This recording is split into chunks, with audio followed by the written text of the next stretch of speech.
ओम शांति। आज बाबा के 25 तारीख के महावाक्य हैं।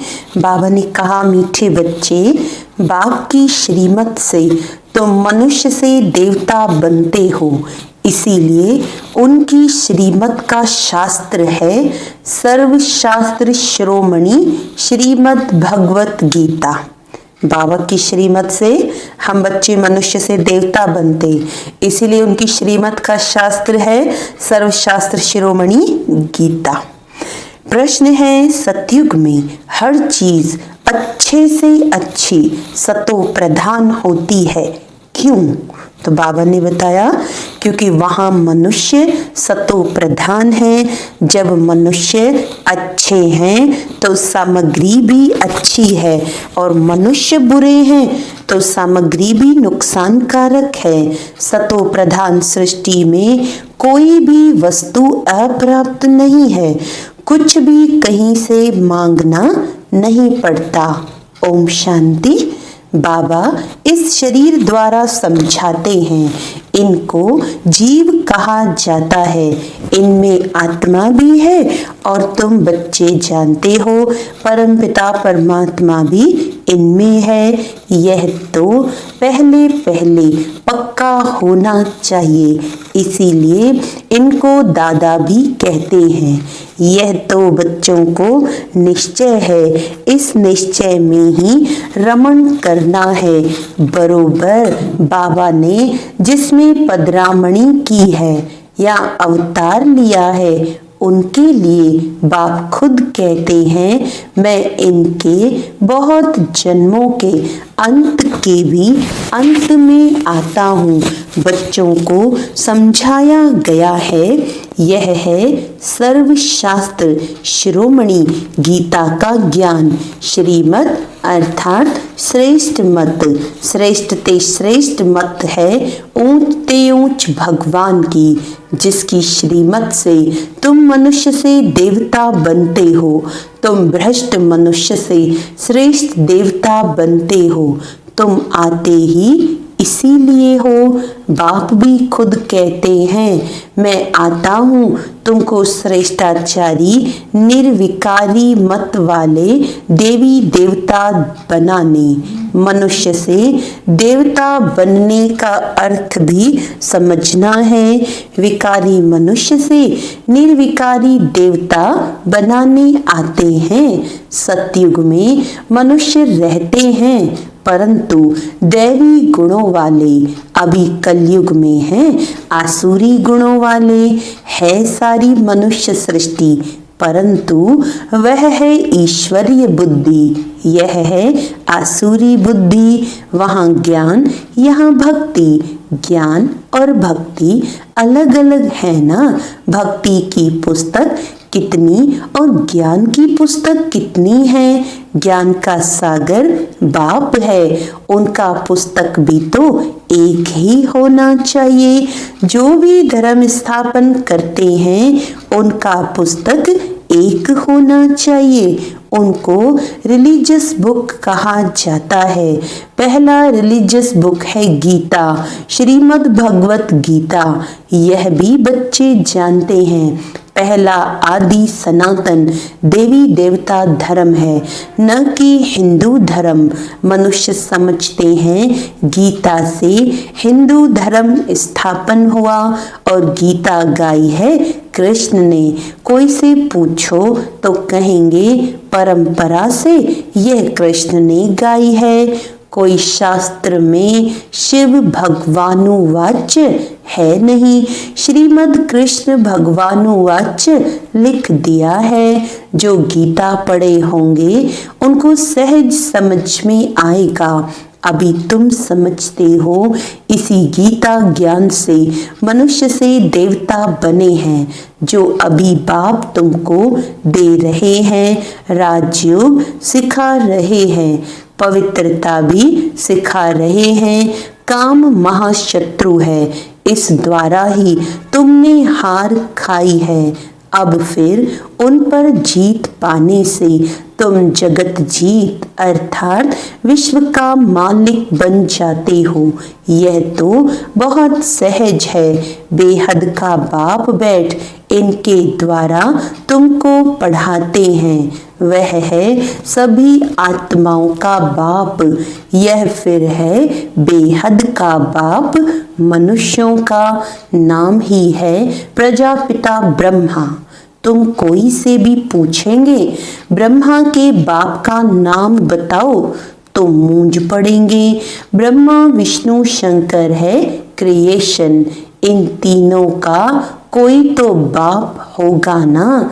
तुम दिखाते हो इन तीनों का बाप है निराकार शिव। ब्रह्मा विष्णु शंकर को सूक्ष्म वतन के देवताएं दिखलाते हैं। उनके ऊपर है शिव। बच्चे जानते हैं शिव बाबा के बच्चे जो भी आत्माएं हैं उनको अपना शरीर तो होगा। वह तो सदैव निराकार परमपिता परमात्मा है। बच्चों को मालूम हुआ है निराकार परमपिता परमात्मा के हम बच्चे हैं। आत्मा शरीर द्वारा बोलती है परम पिता परमात्मा। कितनी सहज बातें हैं। इसको कहा जाता है अलफ बे। पढ़ाते कौन है? गीता का ज्ञान किसने सुनाया? निराकार बाप ने। उन पर कोई ताज आदि है नहीं। वह ज्ञान का सागर बीज रूप चैतन्य है। तुम भी चैतन्य आत्माएं हो ना। सभी झाड़ों के आदि मध्य अंत को तुम जानते हो। भल माली नहीं हो परंतु समझ सकते हो कैसे बीज डालते हैं उनसे झाड़ निकलते हैं। वह तो है जड़ झाड़। यह है चैतन्य। तुम्हारी आत्मा में ज्ञान है और कोई की आत्मा में ज्ञान होता नहीं। बाप चैतन्य मनुष्य सृष्टि का बीज रूप है तो झाड़ भी मनुष्यों का होगा। यह है चैतन्य क्रिएशन। बीज और क्रिएशन में फर्क तो है ना। आम का बीज डालने से आम निकलता है फिर झाड़ कितना बड़ा होता है। वैसे मनुष्य के बीज से मनुष्य कितने फर्टाइल होते हैं। जड़ बीज में कोई ज्ञान नहीं है। यह तो है चैतन्य बीज रूप। उनमें सारी सृष्टि रूपी झाड़ का ज्ञान है कि कैसे उत्पत्ति पालना फिर विनाश होता है। यह बहुत बड़ा झाड़ खलास हो फिर दूसरा नया झाड़ कैसे खड़ा होता है। यह है गुप्त। तुमको ज्ञान भी गुप्त मिलता है। बाप भी गुप्त आए हैं। तुम जानते हो ये कलम लग रहा है। अभी तो सभी पतित बन गए हैं। अच्छा, बीज से पहले पहले नंबर में जो पत्ता निकला वह कौन था? सतयुग का पहला पत्ता तो श्री कृष्ण को ही कहेंगे, लक्ष्मी नारायण को नहीं। नया पत्ता छोटा होता है तो इस बीज की कितनी महिमा है। यह तो चैतन्य है ना। फिर पत्ते भी निकलते हैं। उन्हों की महिमा तो होती है। अभी तुम देवी देवता बन रहे हो, दैवी गुण धारण कर रहे हो। मूल बात ही यह है कि हमको दैवी गुण धारण करने हैं। इन जैसा बनना है।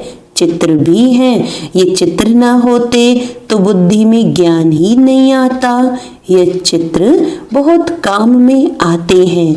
भक्ति मार्ग में इन चित्रों की भी पूजा होती है और ज्ञान मार्ग में इन चित्रों से तुमको ज्ञान मिलता है कि ऐसा बनना है। भक्ति मार्ग में ऐसे नहीं समझते कि हमको ऐसा बनना है। भक्ति मार्ग में मंदिर कितने बनते हैं? सबसे जास्ती मंदिर किसके होंगे? जरूर शिव बाबा के होंगे जो बीज रूप है। फिर उसके बाद पहली क्रिएशन के मंदिर होंगे। पहली क्रिएशन ये लक्ष्मी नारायण है। शिव के बाद इनकी पूजा सबसे जास्ती होती है। माताएं तो ज्ञान देती हैं, उनकी पूजा नहीं होती, वे तो पढ़ाती हैं ना। बाप तुमको पढ़ाते हैं, तुम किसकी पूजा नहीं करते हो? पढ़ाने वाले की अभी पूजा नहीं कर सकते।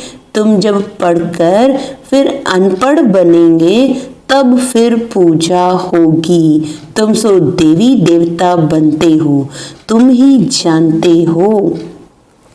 हमको ऐसा बनाते हैं, हमको ऐसा बनाते हैं, उनकी पूजा होगी, फिर हमारी पूजा होगी नंबरवार। फिर गिरते गिरते 5 तत्वों की भी पूजा करने लग पड़ते हैं। फिर 5 तत्वों की भी पूजा करने लग पड़ते। शरीर 5 तत्वों का है ना, 5 तत्वों की पूजा करो या शरीर की पूजा करो। बाबा कहते बात तो एक ही हो जाती। यह तो ज्ञान बुद्धि में है ना। ये लक्ष्मी नारायण सारे विश्व के मालिक थे। इन देवी देवताओं का राज्य नई सृष्टि पर था, परंतु वह कब था यह नहीं जानते। लाखों वर्ष कह देते हैं। अब लाखों वर्ष की बात तो कभी किसी की बुद्धि में रह ना सके। अभी तुमको स्मृति है, हम आज से 5000 वर्ष पहले आदि सनातन देवी देवता धर्म के थे। देवी देवता धर्म वाले फिर और धर्मों में कन्वर्ट हुए हैं। हिंदू धर्म कह नहीं सकते, परंतु पतित होने के कारण अपने को देवी देवता कहना शोभता ही नहीं। अपवित्र को देवी देवता कह ना सके। मनुष्य पवित्र देवियों की पूजा करते हैं तो जरूर खुद अपवित्र हैं, इसीलिए पवित्र के आगे माथा झुकाना पड़ता है। बाबा कहते इसीलिए क्या करते हैं, पवित्र के आगे माथा झुकाते। भारत में खास कन्याओं को नमन करते हैं, कुमारों को नमन नहीं करते, फीमेल को नमन करते हैं। मेल को नमन क्यों नहीं करते? क्योंकि इस समय ज्ञान भी पहले माताओं को मिलता है, बाप इनमें प्रवेश करते हैं। ये भी समझते हो बरोबर ये ज्ञान की बड़ी नदी है, ज्ञान नदी भी है, फिर पुरुष भी है। ये है सबसे बड़ी नदी, ब्रह्मपुत्रा नदी है सबसे बड़ी, जो कलकत्ता तरफ सागर में जाकर मिलती है। मेला भी वहां लगता है, परंतु उनको यह पता नहीं कि यह आत्माओं और परमात्मा का मेला है। वह तो पानी की नदी है जिस पर नाम ब्रह्मपुत्रा रखा है। उन्होंने तो ब्रह्म ईश्वर को कहा हुआ है, इसलिए ब्रह्मपुत्रा को बहुत पावन समझते हैं। बड़ी नदी है तो पवित्र भी वह होगी। पतित पावन वास्तव में गंगा को नहीं ब्रह्मपुत्रा को कहा जाए। मेला भी इनका लगता है, ये भी सागर और ब्रह्मा नदी का मेला है। ब्रह्मा द्वारा एडॉप्शन कैसे होती है, ये गुह्य बातें समझने की हैं जो प्रायलोप हो जाती हैं। यह तो बिल्कुल सहज बात है ना। भगवानुवाच मैं तुमको राजयोग सिखलाता हूँ, फिर यह दुनिया ही खलास हो जाएगी। शास्त्र आदि कुछ भी नहीं रहेंगे। फिर भक्ति मार्ग में ये शास्त्र होते हैं, ज्ञान मार्ग में शास्त्र होते नहीं। मनुष्य समझते हैं ये शास्त्र परंपरा से चले आते हैं, ज्ञान तो कुछ है नहीं। कल्प की आयु ही लाखों वर्ष कह दी है, इसीलिए परंपरा कह देते हैं। इनको कहा जाता है अज्ञान अंधियारा। अभी तुम बच्चों को ये बेहद की पढ़ाई मिलती है जिससे तुम आदि मध्य अंत का राज समझा सकते हो। तुमको इन देवी देवताओं की हिस्ट्री ज्योग्राफी का पूरा पता है। यह पवित्र प्रवृत्ति मार्ग वाले पूज्य थे, अभी पुजारी पतित बने हैं। सतयुग में है पवित्र प्रवृत्ति मार्ग, यहाँ कलयुग में अपवित्र प्रवृत्ति मार्ग है। फिर बाद में निवृत्ति मार्ग होता है, वह भी ड्रामा में है। उसको संन्यास धर्म कहा जाता है। घर बार का संन्यास कर जंगल में चले जाते हैं, वह है हद का संन्यास। रहते तो इसी पुरानी दुनिया में ही है ना। अभी तुम समझते हो हम संगम युग पर हैं, फिर नई दुनिया में जाएंगे। तुमको तिथि तारीख सेकंड सहित सब मालूम है। वह लोग तो कल्प की आयु ही लाखों वर्ष कह देते हैं। इनका पूरा हिसाब निकाल सकते हैं। लाखों वर्ष की तो बात कोई याद भी न कर सके। अभी तुम समझते हो बाप क्या है, कैसे आते हैं, क्या कर्तव्य करते हैं। तुम सबके ऑक्यूपेशन को, जन्म पत्री को जानते हो। बाकी झाड़ के पत्ते तो ढेर होते हैं, वह गिनती थोड़ी कर सकते हैं। इस बेहद सृष्टि रूपी झाड़ के कितने पत्ते हैं? 5000 वर्ष में इतने करोड़ हैं, तो लाखों वर्ष में कितने अनगिनत मनुष्य हो जाएं। भक्ति मार्ग में दिखाते हैं, लिखा हुआ है सतयुग इतने वर्ष का है, त्रेता इतने वर्ष का है, द्वापर इतने वर्ष का। तो बाप बैठ तुम बच्चों को ये सब राज समझाते हैं। आम का बीज देखने से आम का झाड़ सामने आएगा ना। अभी मनुष्य सृष्टि का बीज रूप तुम्हारे सामने है। तुमको बैठ झाड़ का राज समझाते हैं, क्योंकि चैतन्य है। बताते हैं हमारा ये उल्टा झाड़ है। तुम समझा सकते हो जो भी इस दुनिया में है, जड़ या चैतन्य हूबहू रिपीट करेंगे। अभी कितना वृद्धि को पाते रहते हैं। सतयुग में इतना हो नहीं सकता। कहते हैं फलानी चीज ऑस्ट्रेलिया से, जापान से आई। सतयुग में ऑस्ट्रेलिया, जापान आदि थोड़े थे। ड्रामानुसार वहाँ की चीज यहाँ आती है। पहले अमेरिका से गेहूं आदि आते थे। सतयुग में कहाँ से आएंगे थोड़ी, वहाँ तो है ही एक धर्म, सब चीजें भरपूर रहती हैं। यहाँ धर्म वृद्धि को पाते रहते तो उनके साथ सब चीजें कम होती जाती। सतयुग में कहाँ से मांगते नहीं हैं। अभी तो देखो कहाँ कहाँ से मांगते हैं। मनुष्य पीछे वृद्धि को पाते गए हैं। सतयुग में तो अप्राप्त कोई वस्तु होती नहीं। वहाँ की हर चीज सतो प्रधान बहुत अच्छी होती है। मनुष्य ही सतो प्रधान है। मनुष्य अच्छे हैं तो सामग्री भी अच्छी है। मनुष्य बुरे हैं तो सामग्री भी नुकसान कारक है। साइंस की मुख्य चीज है एटॉमिक बॉम्ब्स, जिससे इतना सारा विनाश होता है। कैसे बनाते होंगे? बनाने वाली आत्मा में पहले से ही ड्रामानुसार ज्ञान होगा। जब समय आता है तब उनमें वह ज्ञान आता है। जिसमें सेंस होगी वही काम करेंगे और दूसरे को सिखाएंगे।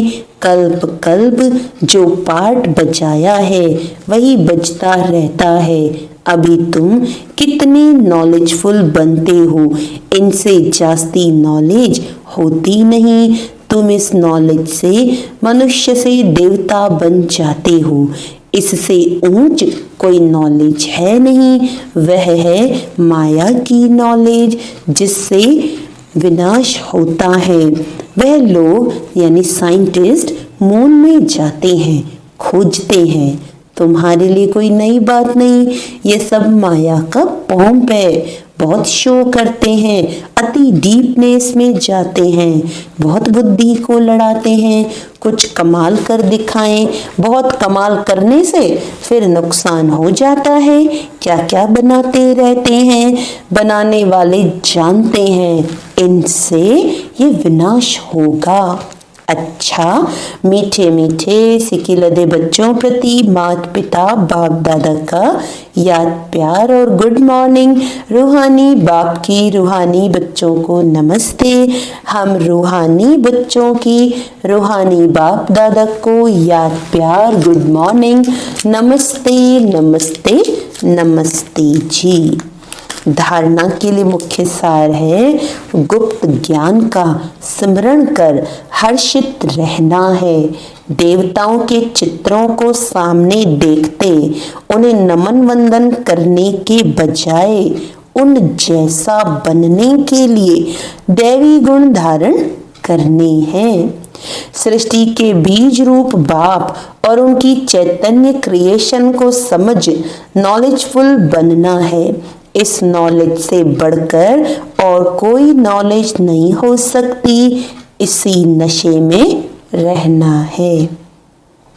वरदान है, जिम्मेवारी संभालते हुए आकारी और निराकारी स्थिति के अभ्यास द्वारा, जिम्मेवारी संभालते हुए आकारी और निराकारी स्थिति के अभ्यास द्वारा साक्षात्कार मूर्त भव। जैसे साकार रूप में इतनी बड़ी जिम्मेवारी होते हुए भी आकारी और निराकारी स्थिति का अनुभव कराते रहे, ऐसे फॉलो फादर करो। साकार रूप में फरिश्तेपन की अनुभूति कराओ। कोई कितना भी अशांत या बेचैन घबराया हुआ आपके सामने आए, लेकिन आपकी एक दृष्टि, वृत्ति और स्मृति की शक्ति उनको बिल्कुल शांत कर दे। व्यक्त भाव में आए और अव्यक्त स्थिति का अनुभव करे, तब कहेंगे साक्षात्कार मूर्त। स्लोगन है, जो सच्चे रहमदिल हैं उन्हें वह देह अभिमान की आकर्षण नहीं हो सकती। जो सच्चे रहमदिल हैं, तो सबसे पहला रहम स्वयं पर, तो उनको न देह अभिमान की आकर्षण कभी नहीं होगी। अच्छा, ओम शांति।